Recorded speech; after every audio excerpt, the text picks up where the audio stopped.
country is going to hell because we are led by a person who doesn't know how to be a president and who is a liar.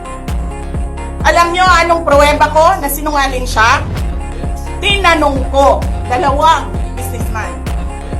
Matagal na sa negosyo ng bigas. Because I was concerned. This is a campaign promise. 20 pesos na kilo ng bigas.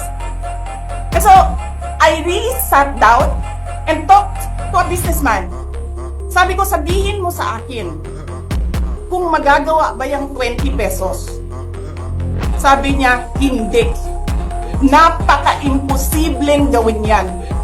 Because more than 20 pesos ang cost.